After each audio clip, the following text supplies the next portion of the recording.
setelah Oke, Bang, kedatangan hari ini di Kementerian Hak Asasi Manusia gimana, Bang?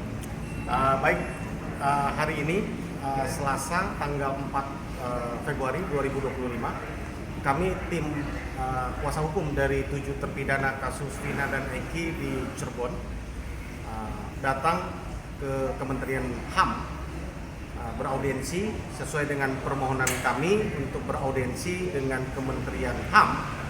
Kami diterima oleh Pak Dirjen Instrumen dan Penguatan HAM Republik Indonesia dan juga Pak Dirjen Pelaporan dan Pelayanan Kepatuhan ya, Pelayanan dan Kepatuhan di Kementerian HAM Republik Indonesia. Tadi kami menyampaikan beberapa hal tentang perkara yang terjadi tahun 2016 lalu tentang pembunuhan Vina dan Eki di Cirebon, khususnya kepada 7 terpidana yang ada di Cirebon yang saat ini masih mendekam seumur hidup. Kami melaporkan beberapa hal kepada Pak Dirjen ya, bahwa pada tahun 2016 lalu sesuai dengan fakta persidangan di PK tahun 2024 yang lalu ya, yang terungkap bahwa ada beberapa pelanggaran HAM serius yang kami meminta bantuan atau perhatian dari Kementerian HAM Republik Indonesia.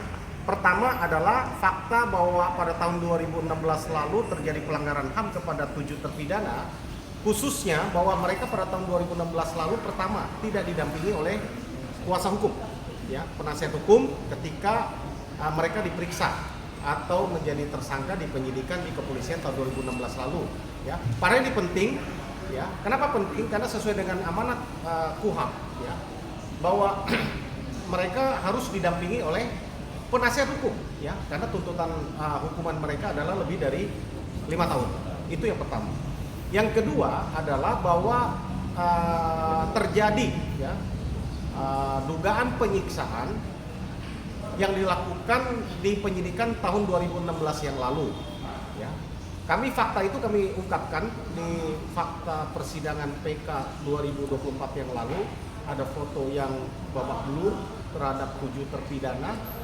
8 orang sebenarnya, 1 Sakatatal itu sudah bebas, ya. Dan 7 ini masih seumur hidup. Ya.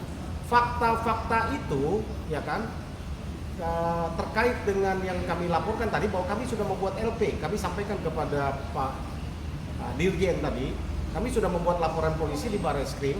Yang pertama, laporan tentang dugaan penganiayaan dan penyiksaan yang dilakukan oleh oknum kepolisian ya pada tahun 2016 lalu. Sebagian sudah diambil tindakan secara kode etik ya. Menurut kami ada aktor lain, ada pelaku lain yang tidak diproses tahun 2016 lalu dan kami sudah laporkan di Barreskrim Mabes Polri. Kami mohon untuk dikawal oleh Pak di dalam Kementerian HAM Republik Indonesia. Itu yang pertama. Kedua adalah laporan kami terhadap Dede dan Aib, di mana di dalam laporan kami bahwa kami melaporkan Aib dan Dede memberikan keterangan palsu, ya, sehingga yang membuat 8 orang dan diantaranya 7 terpidana yang masih seumur hidup sekarang mendekam di penjara itu harus menjalani hukuman seumur hidup oleh karena dituduh melakukan pembunuhan. Ya. Padahal fakta itu tidak benar dan belakangan diakui oleh salah seorang yang kami laporkan, yaitu Dede. Dia mengaku bahwa kesaksian tahun 2016 lalu yang dia mengaku melihat peristiwa pembunuhan yang dilakukan oleh 8 orang ini sebenarnya oleh 11 pelaku karena 3 DPO, ya, 8 orang dihukum, ya, bahwa itu adalah bohong.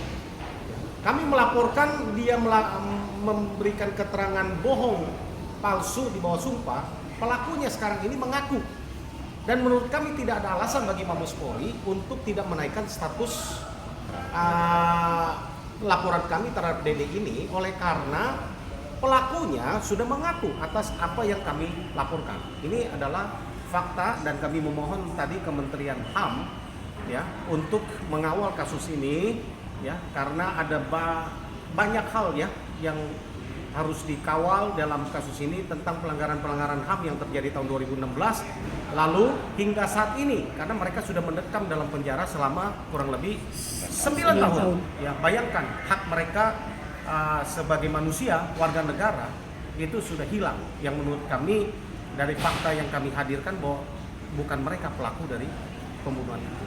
Itu sementara yang kami laporkan supaya Kementerian HAM Republik Indonesia dapat mengawal kasus-kasus ini gitu ya. Nah, mungkin Bang Ruli ada yang mau disampaikan? Cukup ya. Saya pikir kami dengan tim ya, teman-teman di sini kami hadir, kami akan berjuang, kami dalam waktu dekat kami akan beraudiensi dengan Bapak Kapolri, kemudian beraudiensi dengan Komisi 3 DPR RI. Ya, kami sudah kirimkan ya suratnya ya untuk segera beraudiensi. Kami akan kawal. Kita akan lihat perkembangan selanjutnya untuk mengawal kasus ini.